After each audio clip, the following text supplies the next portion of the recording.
Hello, എല്ലായിടത്തും നല്ല മഴയാണല്ലേ? അപ്പോൾ മഴയത്ത് കഴിക്കാൻ പറ്റിയ ഒരു മുതിരച്ചാറുണ്ടാക്കിയാലോ?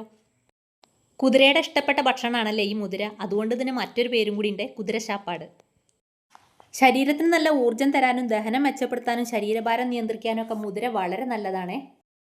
അരക്കപ്പ് മുതിരേനെ നിറം മാറണ വരെ ഒന്ന് വറുത്ത ശേഷം 8 മണിക്കൂർ വെള്ളത്തിലിട്ട് കുതിർത്ത് 1/2 ടീസ്പൂൺ മഞ്ഞൾപ്പൊടി, ആവശ്യത്തിന് ഉപ്പ്, ഒരു പച്ചമുളക്, ഒരു തക്കാളി ഇതെല്ലാം കൂടി ഇട്ട് ഒരു 6 സ്റ്റീം വരുന്നവരെ കുക്കറിൽ നന്നായി വേവിച്ചെടുക്കണം. മുതിര വേവുമ്പോഴേക്കും കുറച്ച് പുളി, എരിവിനുള്ള ഉണക്കമുളക്, അരക്കപ്പ് തേങ്ങ, 2-3 ചെറിയ ഉള്ളി ഇതെല്ലാം കൂടി എടുത്തു വെക്കുക.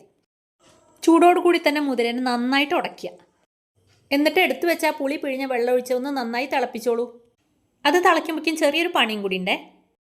വെളിച്ചെണ്ണ ചൂടാക്കി ഉണക്കമുളക് അതിലിട്ടിട്ട് ഒന്ന് നിറം മാറിക്കഴിഞ്ഞാൽ വറുത്ത് കോരിയെടുക്കുക. ഇനി തേങ്ങയും ചെറിയ ഉള്ളിയും ഉണക്കമുളകും കൂടി നന്നായി മിനുമിനുക്കൻ അരയ്ക്കുക. പുളി നന്നായി വെന്ത് യോജിച്ച് കഴിഞ്ഞാൽ ഈ അരപ്പ് ഇതിലേക്ക് അങ്ങോട്ട് ഒഴിച്ചു കൊടുക്കുക. വെള്ളമൊക്കെ പാകാക്കിക്കോളൂ കേട്ടോ. അങ്ങനെ നമ്മളെ മുതിരച്ചാറ് തിളച്ച് റെഡി ആയിക്കൊണ്ടിരിക്കുന്നു. ഇനി ഗ്യാസൊക്കെ ഓഫ് ചെയ്ത് കടുകും കറിവേപ്പിലയും കൂടി നല്ലൊരു വറവും കൂടി അങ്ങോട്ട് ഇട്ട് കൊടുക്കാം. ചോറിൻ്റെ കൂടെ കൂട്ടാൻ പറ്റിയ ഒരു സൂപ്പർ ഒഴിച്ചുകറിയാണ് കേട്ടോ ഈ മുതിരച്ചാറ്. എന്നാൽ പിന്നെ ഇനിയും ഇതുപോലുള്ള നാടൻ വിഭവങ്ങൾ കാണാൻ ചില്ലി ഫ്ലേക്സിന് സബ്സ്ക്രൈബും ലൈക്കും ഷെയറും കമൻറ്റും ചെയ്യാൻ കൂടി മറക്കരുതേ. അപ്പോൾ അടുത്തൊരു വീഡിയോയിൽ കാണുന്നത് വരെ എല്ലാവർക്കും ഗുഡ് ബൈ.